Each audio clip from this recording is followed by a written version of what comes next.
We've all heard stories about heroic dogs or clever cats, but what about a horse? Not just any horse, but a Shire horse, one of the largest breeds in the world.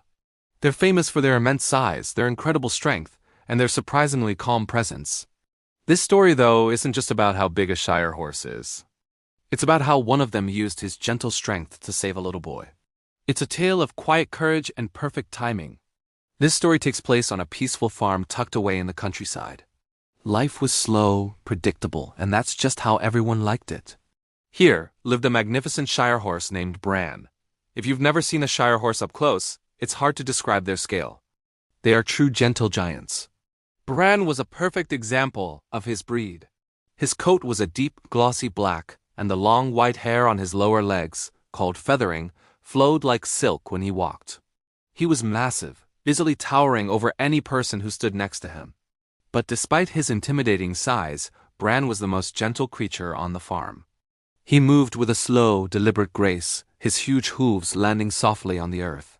He was a listener, his ears always swiveling, taking in the sounds of the farm, the clucking of chickens, the distant hum of a tractor, the laughter of children. He rarely reacted with any suddenness. He just observed, and he only acted when it truly mattered. One of the children on the farm was a young boy named Ethan. Ethan was fascinated by Bran. He wasn't afraid of the horse's size. In fact, he found it comforting. He would often spend his afternoons by the paddock, his small hands gripping the top rail of the old wooden fence.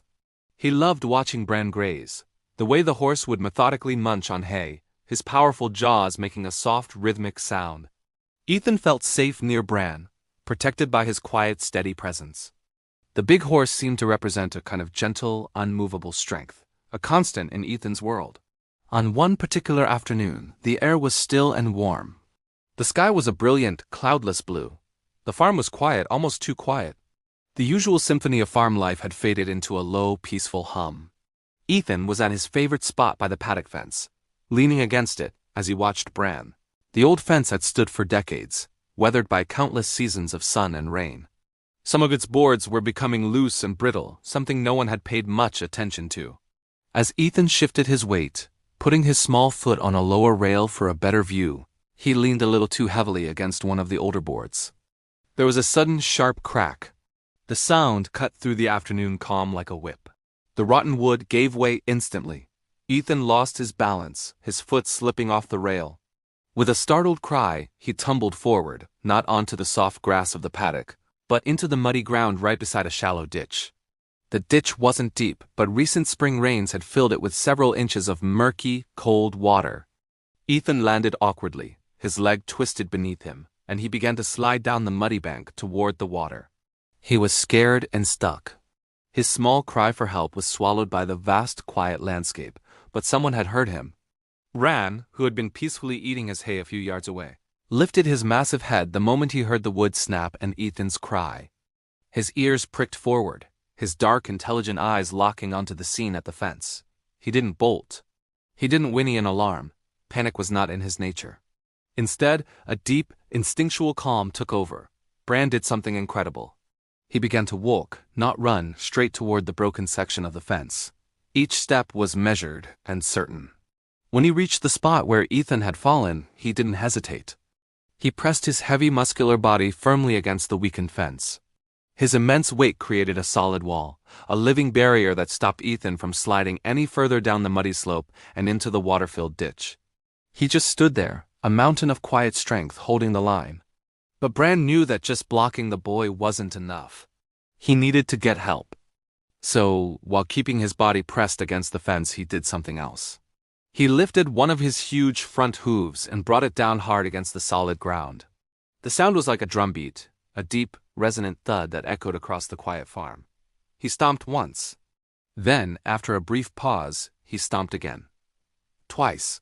The sound was deliberate, powerful, and utterly out of place in the peaceful afternoon. It was an alarm. The sound carried.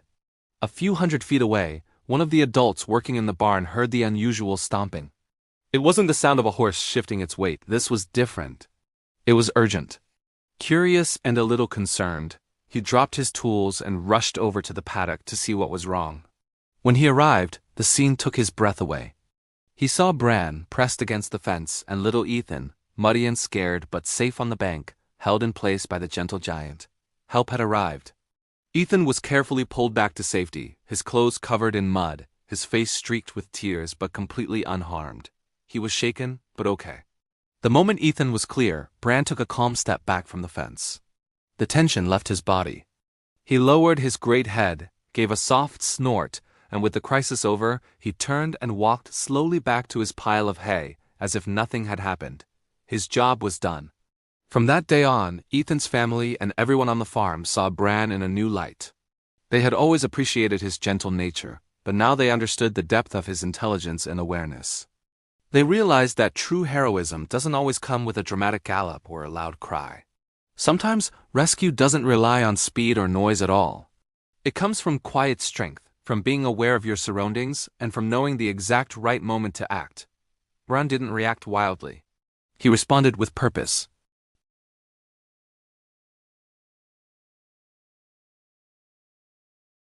He chose the perfect moment and the perfect action. And in doing so, this gentle giant proved that the biggest heroes are often the quietest ones.